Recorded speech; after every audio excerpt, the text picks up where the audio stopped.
ವಿದೇಶದಲ್ಲಿರುವ ಪ್ರಜ್ವಲ್ ರೇವಣ್ಣ ಕರೆತರುವುದಕ್ಕೆ ಕುಟುಂಬ ಇನ್ನಿಲ್ಲದ ಕಸರತ್ತು ನಡೆಸ್ತಾ ಇದೆ. ಇನ್ನು ಸ್ವದೇಶಕ್ಕೆ ಮರಳೋದಕ್ಕೆ ಪ್ರಜ್ವಲ್ ಗುರುಬಲಕ್ಕಾಗಿ ಜ್ಯೋತಿಷಿಗಳ ಮೊರೆ ಹೋಗಿದ್ದಾರಂತೆ. ನಿಜವಾದ ಅಪರಾಧಿ ವಿರುದ್ಧ ಕ್ರಮ ಕೈಗೊಳ್ಳಿ ಅಂತ ಮಾಜಿ ಸಿಎಂ ಎಚ್ಡಿಕೆ ಆಗ್ರಹಿಸಿದ್ದಾರೆ. ಇದೆಲ್ಲವನ್ನ ನೋಡೋಣ ಪಾಸ್ಪೋರ್ಟ್ ರಗಳೆ ನ್ಯೂಸ್ ಎಕ್ಸ್‌ಪ್ರೆಸ್‌ನಲ್ಲಿ. ಲೈಂಗಿಕ ದೌರ್ಜನ್ಯ ಕೇಸ್ನಲ್ಲಿ ಸಿಲುಕಿರುವ ಪ್ರಜ್ವಲ್ ರೇವಣ್ಣ ವಿದೇಶದಲ್ಲಿದ್ದಾರೆ. ಎಸ್ಐಟಿ ತನಿಖೆ ನಡೀತಾ ಇದ್ದು ಹಲವು ನೋಟಿಸ್ ಕೊಟ್ಟರೂ ಸಹ ಇನ್ನೂ ಸಂಪರ್ಕಕ್ಕೆ ಸಿಕ್ಕಿಲ್ಲ. ಹೀಗಾಗಿ ಪ್ರಜ್ವಲ್ನನ್ನ ದೇಶಕ್ಕೆ ಕರೆತರೋದಕ್ಕೆ ಕುಟುಂಬದವರು ಕಸರತ್ತು ನಡೆಸ್ತಾ ಇದ್ದಾರೆ. ನಿನ್ನೆ ರಾತ್ರಿಯಿಂದಲೂ ಪ್ರಜ್ವಲ್ ತಾಯಿ ಕಡೆಯ ಸಂಬಂಧಿಕರ ಮೂಲಕ ಪ್ರಜ್ವಲ್ ದೇಶಕ್ಕೆ ಕರೆಸೋದಕ್ಕೆ ಪ್ರಯತ್ನ ನಡೀತಾ ಇದೆ. ಇನ್ನು 3-4 ದಿನದಲ್ಲಿ ಪ್ರಜ್ವಲ್ ಕರೆಸಿ ಎಸ್ಐಟಿ ಮುಂದೆ ಹಾಜರು ಮಾಡಿಸೋದಕ್ಕೆ ಶತ ಪ್ರಯತ್ನ ನಡೀತಾ ಇದೆ.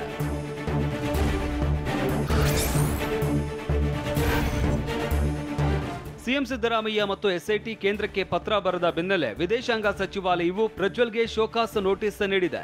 ನೋಟಿಸ್ ನೀಡಿದ 10 ದಿನದ ಒಳಗೆ ಉತ್ತರ ಕೊಡಬೇಕು ಅಂತ ಆದೇಶಿಸಿದ್ದು, ಪ್ರಜ್ವಲ್ ರೇವಣ್ಣರ ಉತ್ತರಕ್ಕಾಗಿ ವಿದೇಶಾಂಗ ಸಚಿವಾಲಯದ ಅಧಿಕಾರಿಗಳು ಕಾಯ್ತಾ ಇದ್ದಾರೆ. ಒಂದು ವೇಳೆ ಉತ್ತರ ಕೊಡದಿದ್ದರೆ ರಾಜ್ಯ ಸರ್ಕಾರದ ಬಳಿ ಮಾಹಿತಿ ಕೇಳಲಿದ್ದು, ಬಳಿಕ ಮುಂದಿನ ಕ್ರಮ ಕೈಗೊಳ್ಳುವ ಸಾಧ್ಯತೆ ಇದೆ. ಸದ್ಯ ಯುರೋಪ್ನಲ್ಲಿ ಶಾಂಘೈನ್ ವೀಸಾ ಪಡೆದಿರುವ ಪ್ರಜ್ವಲ್ ರೇವಣ್ಣ ಆ ವೀಸಾದಲ್ಲಿ ಪಾಸ್ಪೋರ್ಟ್ ಇಲ್ಲದೆ 21 ದೇಶಗಳಿಗೆ ತೆರಳಬಹುದಾಗಿದೆ.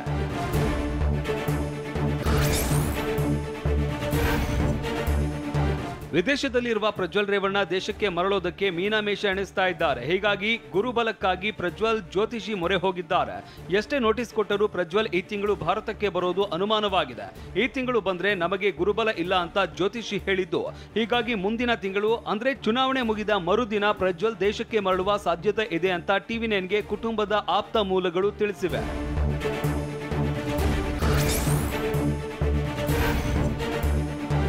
ಪ್ರಜ್ವಲ್ ರೇವಣ್ಣರ ರಾಜತಾಂತ್ರಿಕ ಪಾಸ್ಪೋರ್ಟ್ ರದ್ದುಗೊಳಿಸುವಂತೆ ಆಗ್ರಹಿಸಿ ಸಿಎಂ ಸಿದ್ದರಾಮಯ್ಯ ಪ್ರಧಾನಿ ಮೋದಿಗೆ 2 ಪತ್ರಗಳನ್ನು ಬರೆದಿದ್ದಾರೆ. ಆದರೆ ಆ ಪತ್ರದಿಂದ ಸದ್ಯಕ್ಕೆ ಏನೂ ಆಗಿಲ್ಲ ಅಂತ ಮಾಜಿ ಸಿಎಂ ಎಚ್ಡಿ ಕುಮಾರಸ್ವಾಮಿ ಹೇಳಿದ್ದಾರೆ.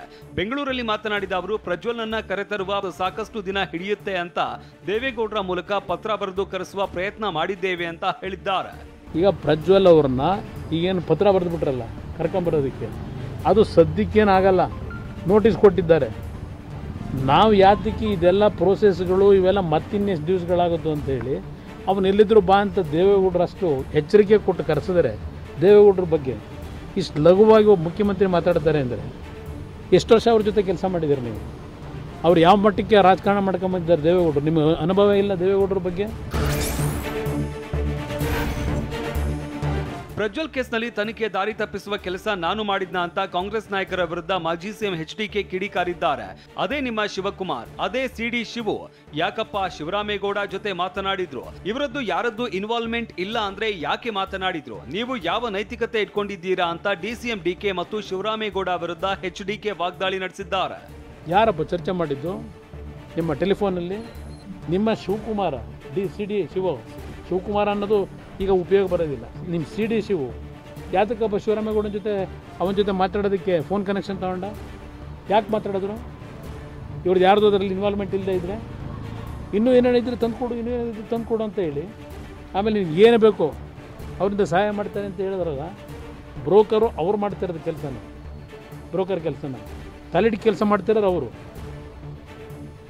ನನ್ನ ಬಗ್ಗೆ ನಿಮ್ಮ ಪಕ್ಷದಿಂದ ಅದಂತ ಟ್ವೀಟ್ ಮಾಡ್ತೀರಾ? ನಿಮ್ಗೆ ಯಾವ ನೈತಿಕತೆ ಇಟ್ಕೊಂಡಿದ್ದೀರಿ? ಪ್ರಜ್ವಲ್ ಕೇಸ್ನಲ್ಲಿ ನಿಜವಾದ ಅಪರಾಧಿ ವಿರುದ್ಧ ಗೃಹ ಸಚಿವರು ಕ್ರಮ ಕೈಗೊಳ್ಳಿ ಅಂತ ಮಾಜಿ ಸಿಎಂ ಎಚ್ಡಿ ಕುಮಾರಸ್ವಾಮಿ ಆಗ್ರಹಿಸಿದ್ದಾರೆ. ಬೆಂಗಳೂರಲ್ಲಿ ಮಾತನಾಡಿದ ಅವರು, ಪ್ರಜ್ವಲ್ ವಾಪಸ್ ಕರೆಸೋದಕ್ಕೆ ನಾನು ಮನವಿ ಮಾಡಿದ್ದೇನೆ, ದೇವೇಗೌಡರು ಸಹ ಮನವಿ ಮಾಡಿದ್ದಾರೆ. ಅದನ್ನ ಎಷ್ಟರ ಮಟ್ಟಿಗೆ ಪ್ರಜ್ವಲ್ ಗೌರವಿಸ್ತಾರೆ, ನಿಮ್ಮಷ್ಟೇ ಕುತೂಹಲ ನಮಗೂ ಇದೆ ಅಂತ ಎಚ್ಡಿಕೆ ಹೇಳಿದ್ದಾರೆ.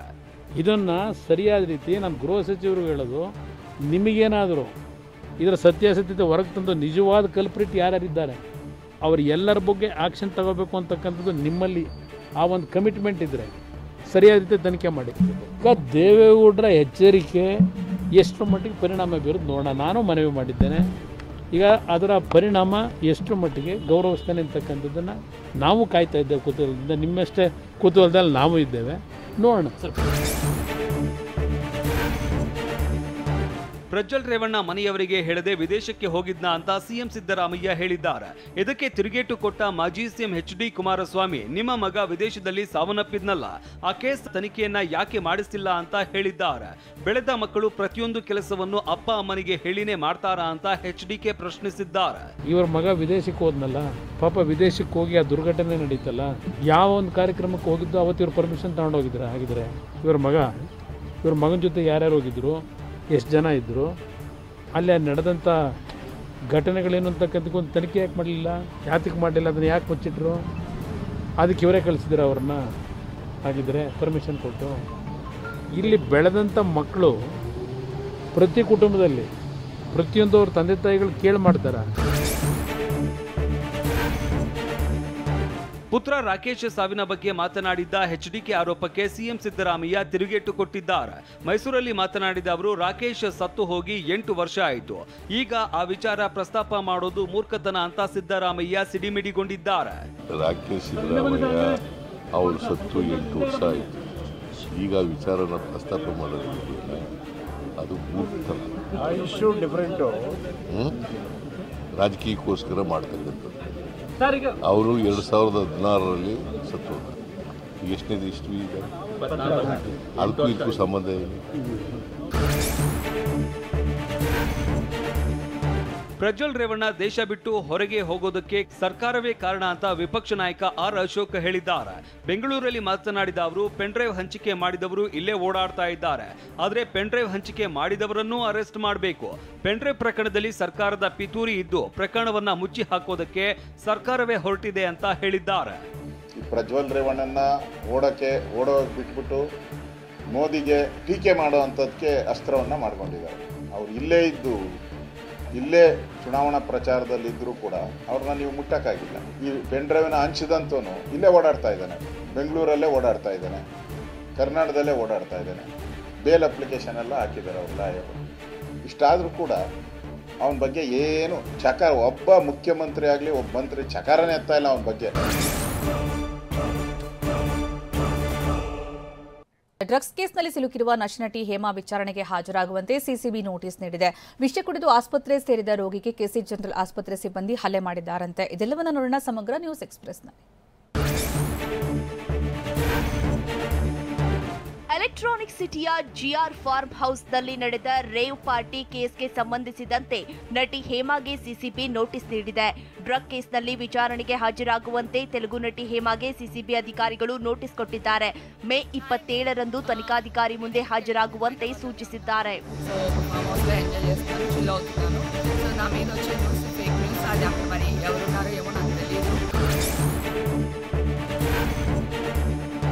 ಎಲೆಕ್ಟ್ರಾನಿಕ್ ಸಿಟಿ ಜಿಆರ್ ಫಾರ್ಮ್ ಹೌಸ್ನಲ್ಲಿ ರೇವ್ ಪಾರ್ಟಿ ಕೇಸ್ಗೆ ಸಂಬಂಧಿಸಿದಂತೆ ಎಂಎಲ್ಎ ಕಾಕಣಿ ಗೋವರ್ಧನ್ ರೆಡ್ಡಿ ಆಪ್ತ ಪೂರ್ಣಾ ರೆಡ್ಡಿಯನ್ನ ಪೊಲೀಸರು ವಶಕ್ಕೆ ಪಡೆದಿದ್ದಾರೆ. ಡ್ರಗ್ಸ್ ಕೇಸ್ ತನಿಖೆ ಚುರುಕುಗೊಳಿಸಿದ್ದ ಸಿಸಿಬಿ ಫಾರ್ಮ್ ಹೌಸ್ನಲ್ಲಿ ಸಿಕ್ಕಿದ್ದ ಕಾಕಣಿ ಗೋವರ್ಧನ್ ರೆಡ್ಡಿ ಎಂಬ ಎಂಎಲ್ಎ ಪಾಸ್ ಪತ್ತೆಯಾಗಿತ್ತು. ಈ ಬಗ್ಗೆ ಸಿಸಿಬಿ ತಂಡ ಹುಡುಕಾಟ ನಡೆಸಿತ್ತು.